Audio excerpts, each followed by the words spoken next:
Hey, what's up, witches? I'm here with copious amounts of notes today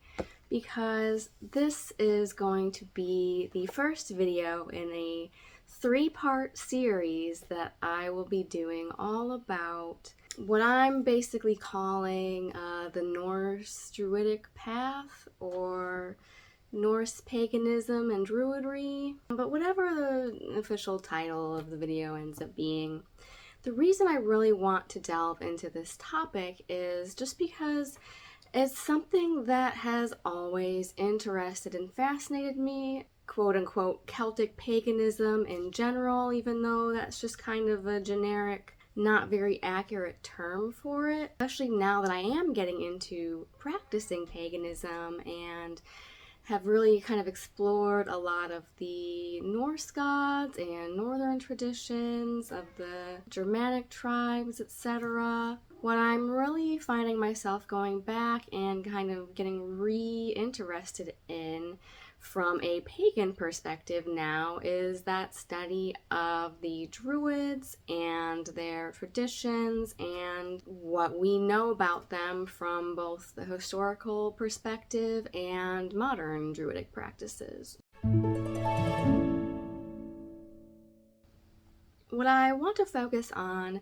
for this first video is just kind of giving you a general outline of why I personally am interested in Druidic beliefs and practices, and just an overall view of what some of those beliefs and practices are. So why am I drawn to Druidic traditions and just Celtic myths and imagery overall? Not only have I just always grown up reading like high medieval fantasy type books, but one thing that I've always been really drawn to and interested in from an early age was Arthurian legend. And I found that once I started not only delving into the histories and like some of the more historical accounts like Joffrey of Monmouth and things like that, that the Arthurian legends and Grail legends, etc. were based on. But then I kind of dove into the fantasy side of that with the Mists of Avalon and those books by Marion Zimmer Bradley and Diana Paxson. A lot of those novels also draw very heavily on Celtic paganism. I think Wicca in and of itself draws very heavily on British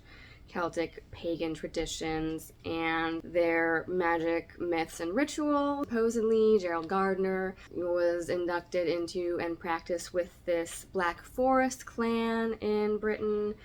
but what does that mean when we say things like Celtic pagan or Celtic myth and tradition? When you actually go and do some research on the subject, you will find that the term Celtic or Celt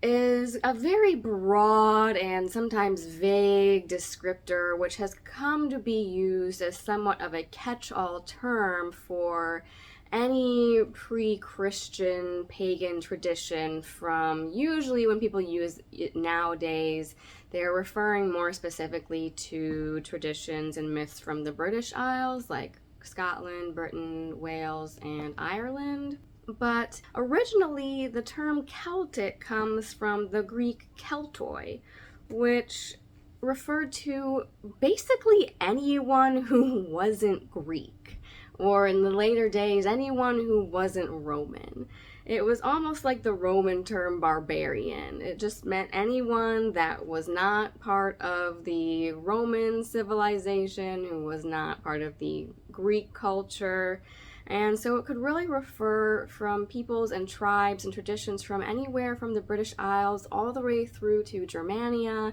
and into Eastern Europe and into what was then Thrace, which was like north of Greece. It's not really just referring as a peoples to just the beliefs and peoples of the Isles.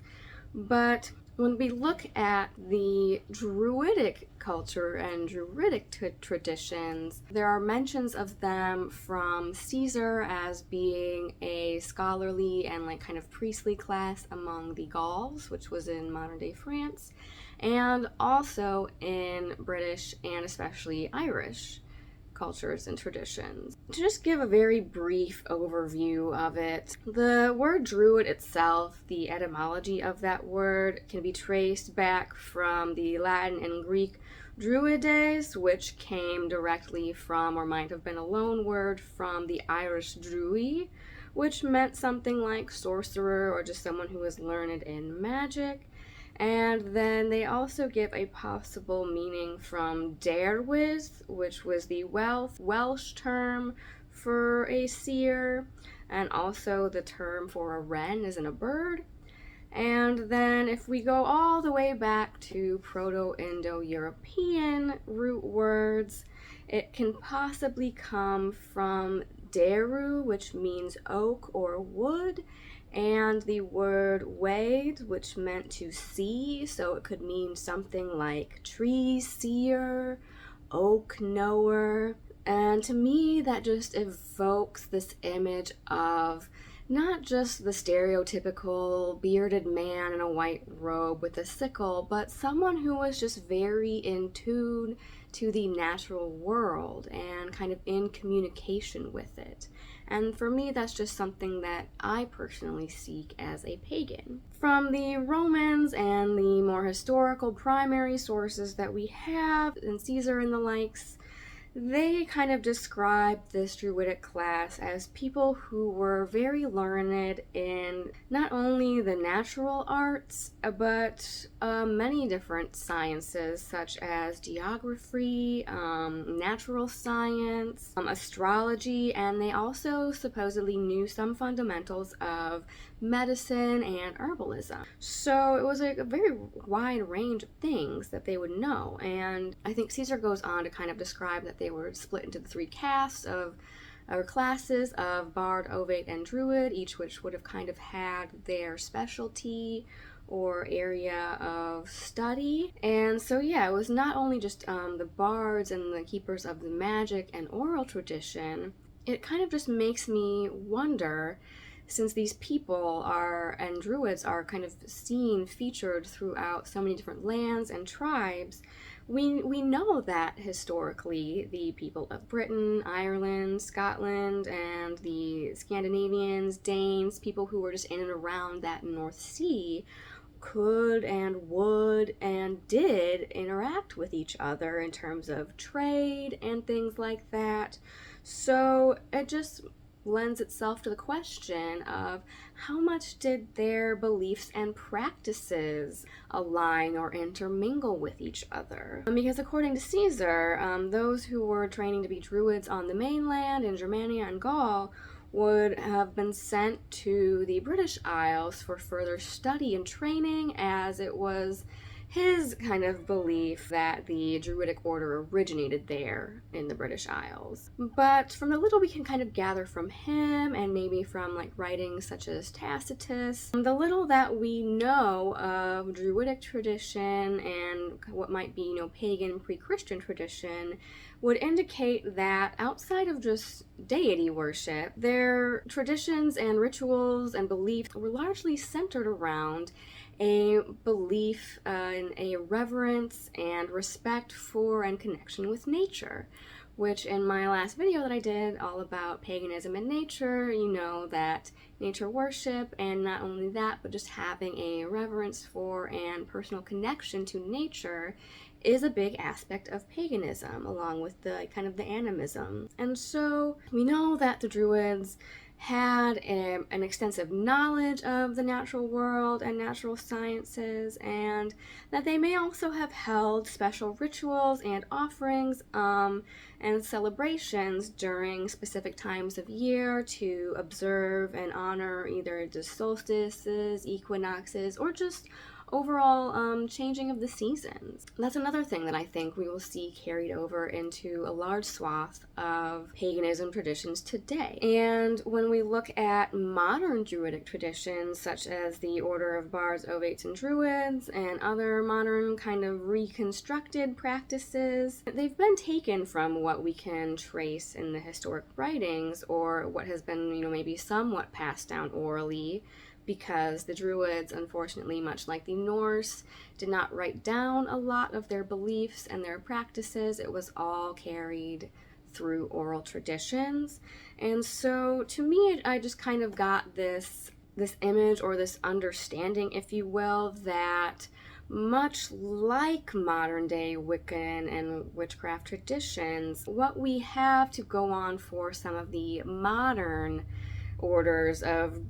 Druids and Druidic traditions, it's been largely reconstructed from the little that we have to go on in historic writings, and then has just been kind of, reconstructed in terms of what the actual rituals are. And so to me, it kind of has a lot of similar echoes of modern day Wicca in that respect. For me personally, what I just wanted to kind of touch on in this video was why, aside from being interested in fantasy and Arthurian legend and things like that, and the myths of Wales and Ireland and all that fun stuff, what really makes me now want to go back and call myself something of a Norse Druidic pagan, if you will, is that I just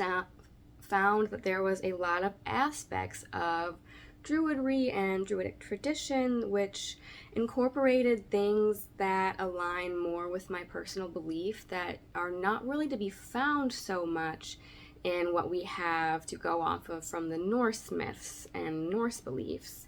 And that to me is that aside from nature, another big aspect that we can gather of Druidic belief and tradition was their belief in the immortality of the soul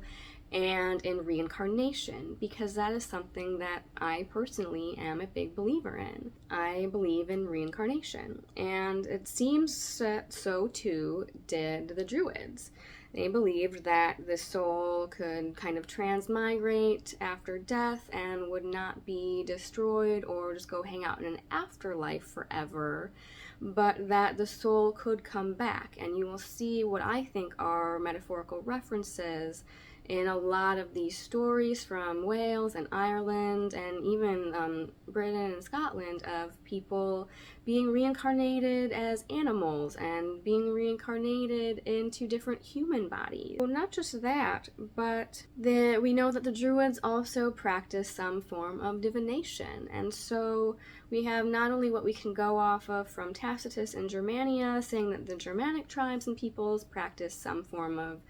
either rune casting or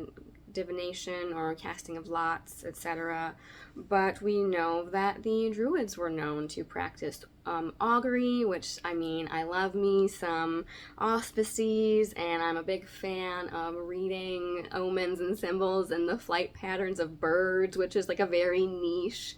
thing that you will also find in what was written down by the Romans and later authors about Druidic practices. I just find that, along with the Norse deities, who are some of the deities that I first connected with,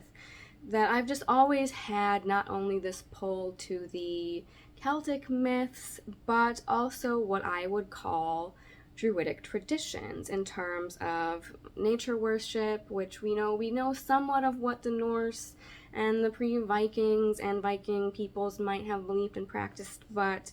in terms of pre-Christian pagan traditions, I think that we can glean a lot of what they might have done and believed from looking at some of these other nearby cultures and their myths and traditions. And I'm going to dive in much further into that in the next two videos about kind of comparative mythology wise, where I see some parallels between Norse and Celtic, or specifically Druidic and Irish gods and myths and legends. But in this one, I just wanted to kind of give an overall view of who the Druids were, where they were said to live, and the little that we know of them. I would say that the big three for me are nature worship, reincarnation, and some type of divination being practiced, whether that be runes, casting of lots, or in my day, tarot. Yeah, those are just all things that I still want to incorporate into my practice, but without really following more of a Wiccan or traditional witchcraft way of thinking. And so to me, just to me personally, while I'm not ever going to call myself a Druid, because I'm, again, not going to or seeking to be part of one of the modern Druidic orders, I do believe that Druid is kind of like throwing around the word shaman. It doesn't mean what people think it mean, and in cultural context, it's a very specific term. Two sources that I really wanted to give shout outs to for this video that I used and relied on heavily were, there's a video on YouTube by the Histocrat on the Druids, and also a really good one by Fortress of Lugh that you can go look at for more deep dive into what we know historically of the Druids, and lots of quotes that we have from them from Roman and Greek authors. And the other big one that I wanted to shout out and mention in this video is if you go to YouTube and look up Laura O'Brien, or I believe it's called like the Irish Pagan School. They have a lot of good videos, a lot of good resources on native Irish Druid and Celtic practice, and kind of separating that from the mishmash that it's been thrown in with in terms of just Celtic paganism nowadays. So she's a great resource for that and on what it actually means to be an Irish Druid. I know I'm probably butchering that word, but yeah, be a native practitioner of pre-Christian Irish paganism and what that means. So to me, I'm not ever going to say that I'm a Druid. That's why I just kind of call myself a Norse Druidic pagan, because I find a lot of that appeals to me and that I want to incorporate into my practice, but by no means am I ever going to claim that I am a Druid or anything of the sort. I think I'm going to leave this video off there. Check out those other two sources that I mentioned if you want some great, more in-depth research videos on historical side of Druids. But for me, it's just kind of aspects of those traditions that I resonate with and want to incorporate into my personal practice. Stay tuned for part 2 and 3 coming soon, and like I said, in that I'm definitely going to be doing more of a comparative mythology deep dive into where I see a lot of parallels between some of the Norse myths and Norse deities and some of the Irish deities, and where I see some parallels in what we know from continental Germanic paganism and Anglo-Saxon going up into Scandinavia, and how I think that could also be tied into what we know of the Druids and their Druid traditions and practices. I hope that you enjoyed this video, and until next time, stay classy, pagan.